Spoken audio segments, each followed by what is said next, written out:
हरियाणा के मुख्यमंत्री नायब सिंह सैनी ने चंडीगढ़ में जिला नगर आयुक्तों और नगर निगम आयुक्तों के साथ एक अहम बैठक की अध्यक्षता की। बैठक में शहरी स्थानीय निकाय मंत्री विपुल गोयल भी मौजूद रहे। बैठक में शहरी स्थानीय निकाय विभाग की ओर से क्रियान्वित की जा रही विभिन्न परियोजनाओं की समीक्षा की गई।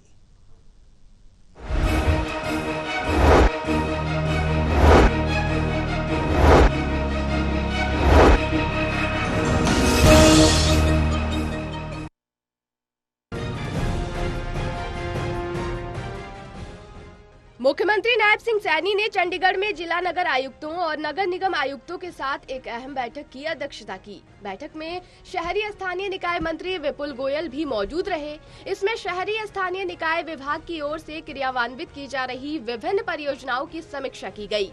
शहरों में लेगेसी वेस्ट पर सख्त निर्देश देते हुए मुख्यमंत्री ने कहा कि शहरों में सफाई व्यवस्था पर विशेष ध्यान दिया जाए।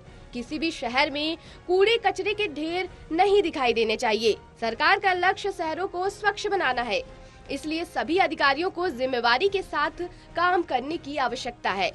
स्वच्छता हमारी पहली प्राथमिकता है। नगर निकायों में सड़कों के सुदृढ़ीकरण के संबंध में निर्देश देते हुए मुख्यमंत्री ने कहा कि सड़क सुधार कार्यों को तय समय पर पूरा किया जाए। निकायों में किसी भी सड़क पर गड्ढे नहीं होने चाहिए। संबंधित अधिकारी सड़कों की मरम्मत की मॉनिटरिंग करे। सड़कों की मरम्मत की रीकारपेंटिंग के कार्य में भी तेजी लाई जाए और 15 जून तक सभी सड़कों के नवीनीकरण के कार्य को पूर्ण किया जाए।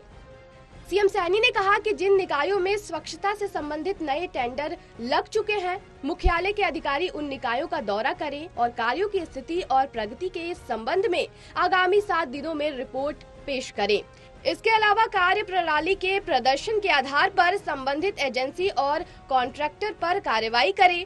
मुख्यमंत्री ने सभी अधिकारियों को निर्देश दिए कि सभी सफाई कर्मियों की हाजिरी लगवाना सुनिश्चित करें। उन्होंने कहा कि जो निकाय स्वच्छता के मामले में बेहतरीन प्रदर्शन करेगी उसे सम्मानित भी किया जाएगा।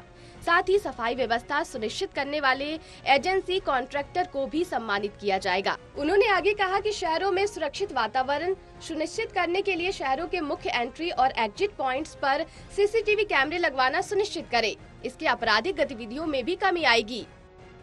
वहीं मुख्यमंत्री ने ड्रेनों की सफाई की प्रगति की समीक्षा करते हुए निर्देश दिए कि स्पष्ट समय सीमा निर्धारित करते हुए ड्रेनों की सफाई से लंबित कार्यों को बिना देरी के पूरा करें। 15 जून तक सभी निकायों के अंतर्गत पड़ने वाले सभी ड्रेनों की सफाई सुनिश्चित करें। मानसून सीजन से पहले अधिकारी ड्रेनों की सफाई को सर्वोच्च प्राथमिकता दें। मुख्यमंत्री ने कहा कि ये चिंता का विषय है कि आज भी सीवरेज सफाई के दौरान जानी नुकसान होता है, इसलिए ऐसी व्यवस्था बनाई जाए कि सीवरेज सफाई से पहले सुरक्षा जांच अनिवार्य की जाए। यह चेक किया जाए कि सीवरेज में किसी प्रकार की गैस या अन्य जानलेवा रसायन की उपस्थिति न हो, ताकि सीवरमैन की जान को नुकसान न हो। उन्होंने कहा कि सिस्टम को सुधारने के लिए हमें कड़े कदम उठाने पड़ेंगे। बेसहारा गौवंश प्रबंधन की समीक्षा करते हुए मुख्यमंत्री सैनी ने अधिकारियों को निर्देश दिए कि ऐसे गौवंश को पकड़ने के बाद गौशाला या नंदीशाला में छोड़कर उनकी टैगिंग करें कि व्यवस्था को सुदृढ़ किया जाए, ताकि संबंधित गौवंश की समस्त जानकारी विभाग के पास उपलब्ध रहे।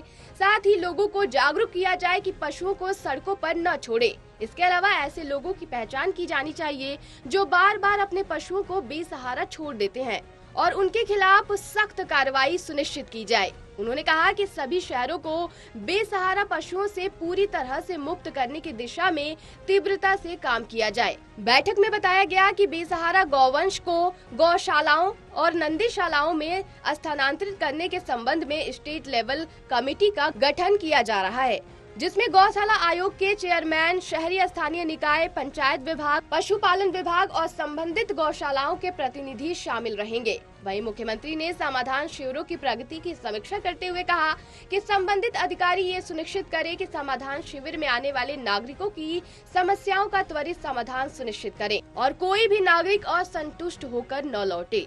इसके अलावा शिकायतों को रिजेक्ट करने का स्पष्ट कारण बताया जाए। मुख्यमंत्री ने कहा कि देश भर में निकायों द्वारा किए जाने वाले कार्यों जैसे स्वच्छता, जल प्रबंधन, सड़क सुदृढ़ीकरण इत्यादि में बेहतरीन कार्य किया जा रहा है, तो मेयर, जिला परिषद के चेयरमैन और पार्षद अधिकारियों के साथ स्टडी टूर पर जाएं। वहां की बेस्ट प्रैक्टिस को हरियाणा में लागू करेंगे ताकि जनता को सुविधाएं मिले। Anil Kumar, total news, Chandigarh.